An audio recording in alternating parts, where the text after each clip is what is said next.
We are going to talk about implementing character sheets in some of our combat roleplay on Rift. So for the character sheet that we came up with for this particular thing, it's different in some ways from tabletop character sheets. We don't have to level up or go through certain trials or things like that to gain skills. We already have our skills, and they can be skills that are game mechanic skills or skills that our characters have through our RP stories. Well, I think it's well suited to the game that we're playing because Rift is full of Ascended who are already, super powerful beings. So I think that it makes even more sense to have it not be a progression-based system. It's full of skill slots that you just decide what you want to put in there.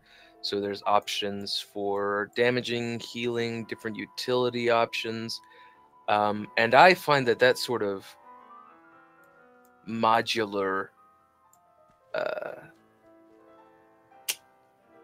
choice, the ability to sort of pick and choose exactly what you want your kit to be, is very satisfying.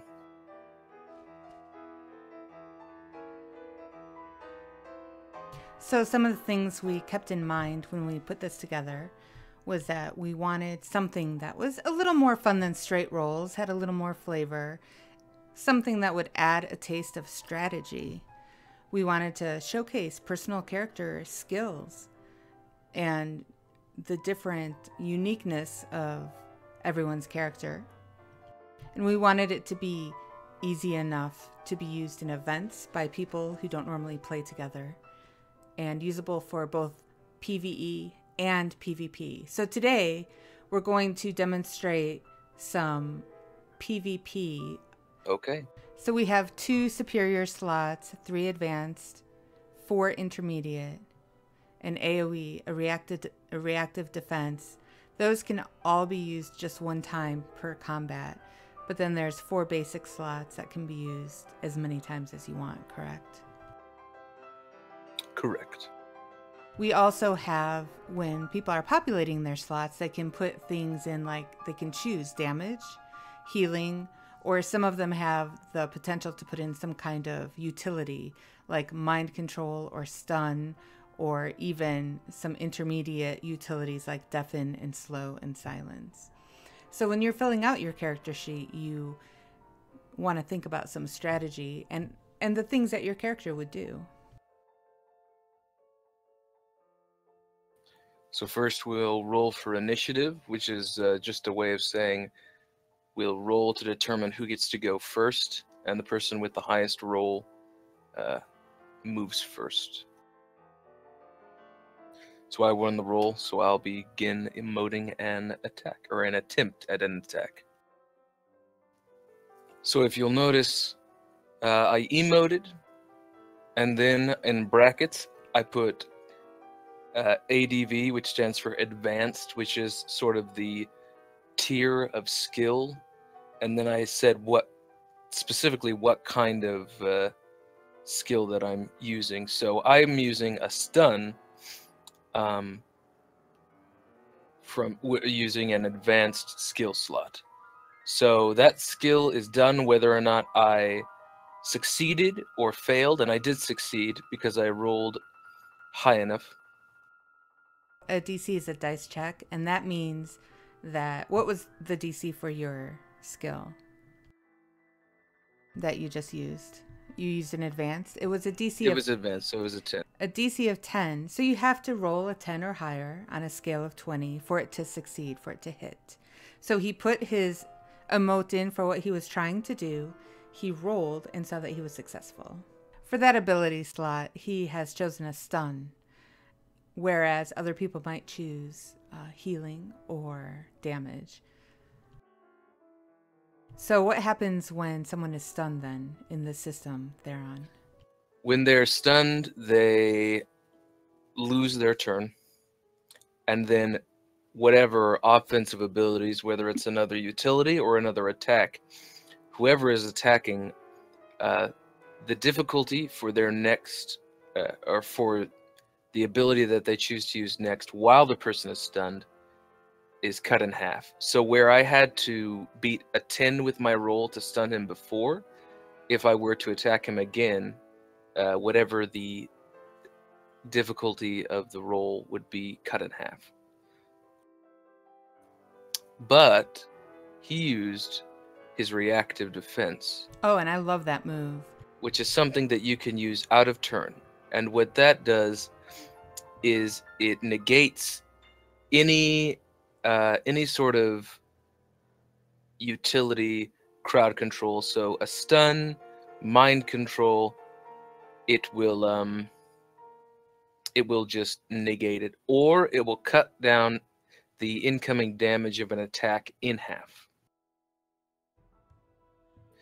And you can use a reactive defense out of turn. So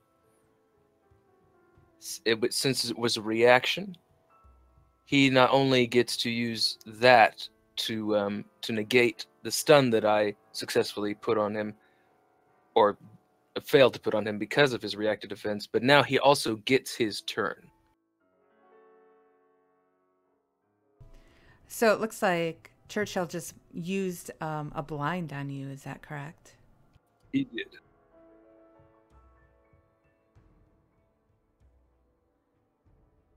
He uses his command over flesh to force his target's eyeballs to roll back into their skull momentarily. So that's an intermediate skill, and you have 4 intermediate skill slots to use, and you can pick either a heal, a damage, or a utility for each of them. And he chose an intermediate utility, which is blindness. And the DC for intermediate skills is 8. So he rolled an 18, so he was well above an 8. So it definitely hit. And so blindness increases the DC of +4 for the affected person. For targeted skills. Yes, and that is on your next move. But you're not targeting, you're just swinging wildly with your blade, right? No, I am targeting. Okay. But I chose to use, because I am blind, I didn't want to use one of my skills that required a higher DC. Right, right. So I just decided to use a basic, which has a DC of 5. So I need to beat a 9. So obviously that's only 10 damage, which is, when you're dueling, not necessarily optimal, but it's better than spending that turn trying to hit him with a really high DC thing and adding 4 onto that to make it way more difficult than it normally would be. So right, and basic skills you can just use over and over again. If you would have used an intermediate or advanced or superior skill and failed, that would have been gone. So that's good as well. Yes.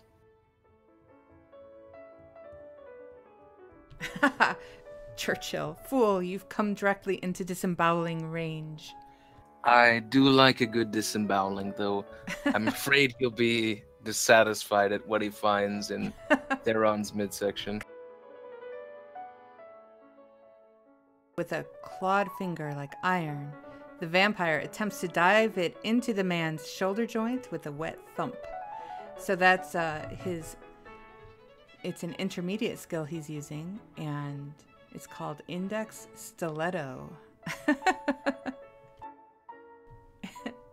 And an intermediate has a DC of 8, and he rolled an 8.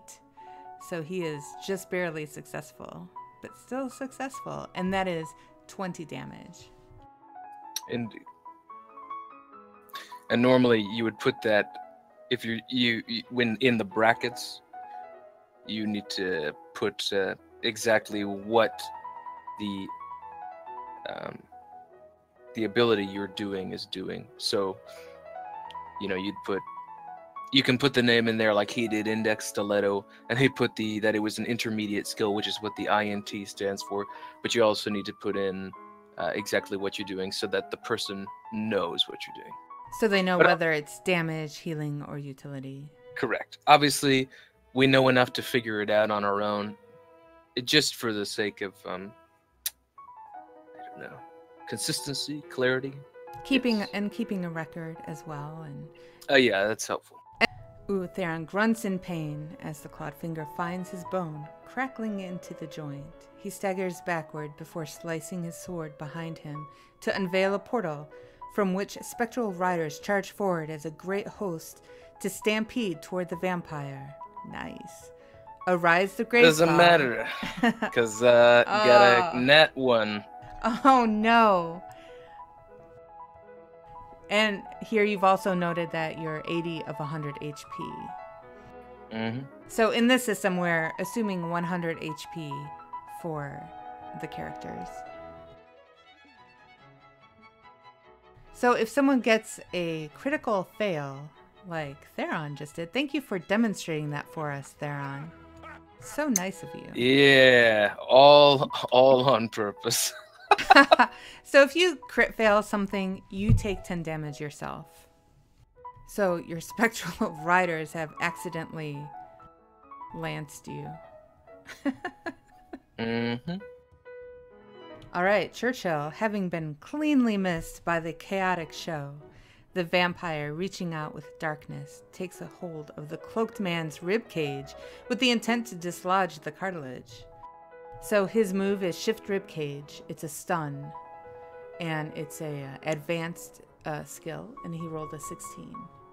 And so because that is an advanced skill, the DC is 10, and he easily met that with a 16.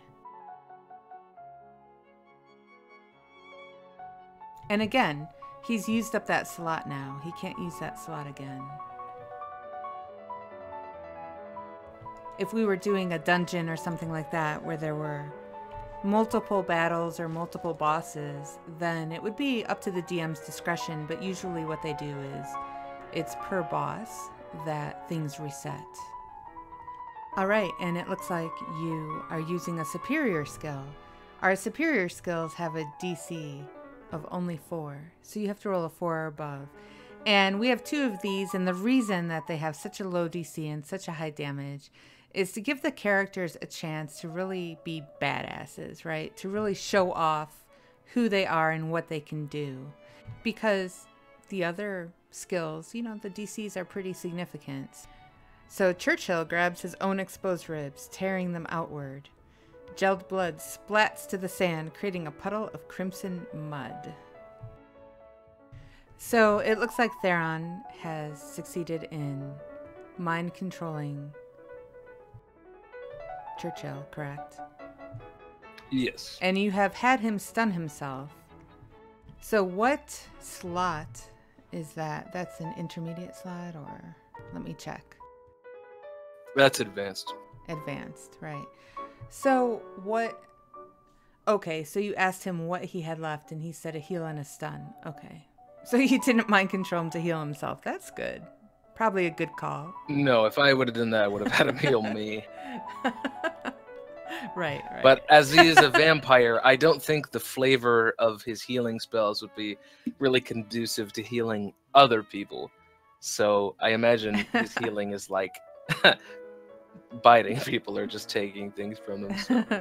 All right. So because he had a stun slot left still, an intermediate or advanced slot, you mind controlled him and made him use that. So now he cannot use that again. He can't use it on you.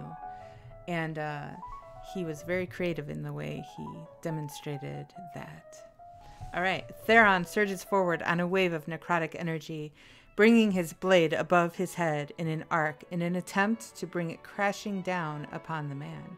That's an advanced skill, 30 damage. And right now Theron has 70 out of 100 health. So you rolled a 16, which definitely meets the DC for an advanced skill, which is 10. So you are successful. And since he was stunned, the DC was a 5 as well. Oh, that's right. So if you have a stunned character in front of you, your DC is cut in half. I love when Churchill yells, "Ack!" Yeah, he's got some good ones. He likes oof and ack. Yeah.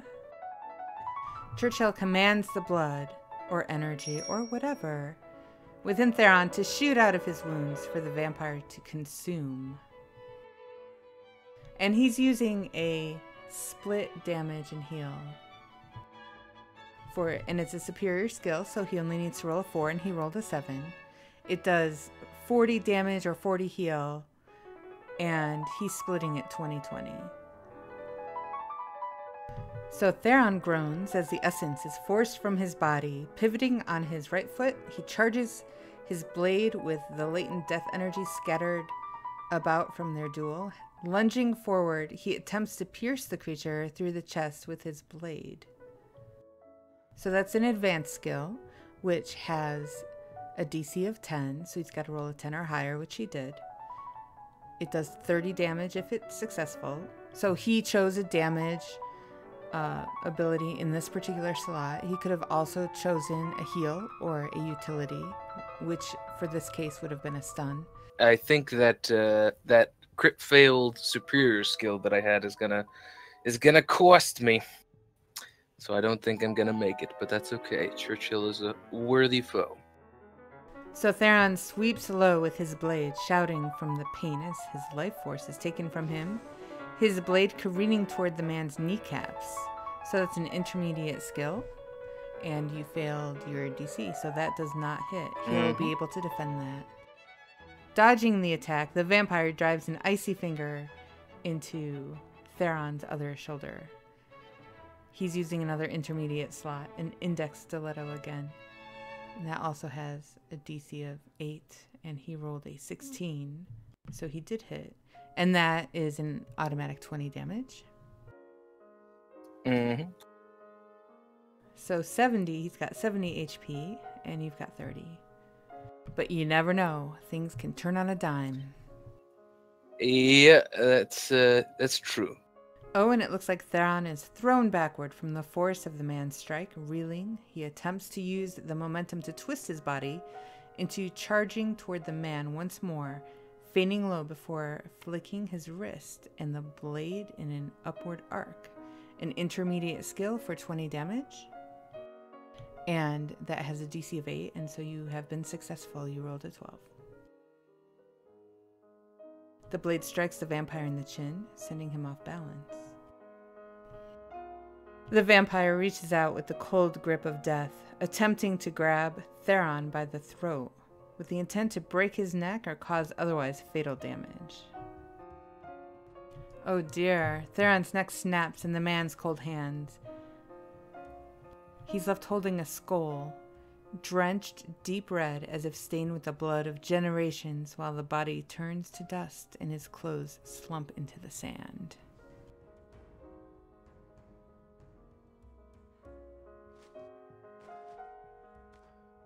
Although I should make these are hopefully OOC fights, right? They are. If they're not, then that's fine. But I just need to know for. No, this is all OOC. We're just doing this for the stream. Okay. Because he's got a secret that I don't necessarily want to reveal quite yet. Well, we won't make you reveal that now. Churchill hoists the skull into the air as a disembodied voice yells, "Fatality."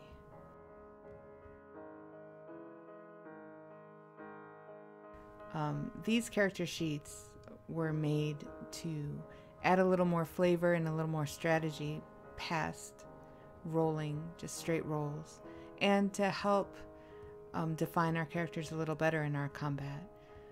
All right. So does that conclude our shenanigans? I think our shenanigans are concluded for now, because I think everybody's questions have been answered. And if anybody has any other questions that they come up with later, feel free to send me an engine mail. And otherwise, happy gaming, and we will see you again on Saturday for our one-shot dungeon crawl. Looking forward to it.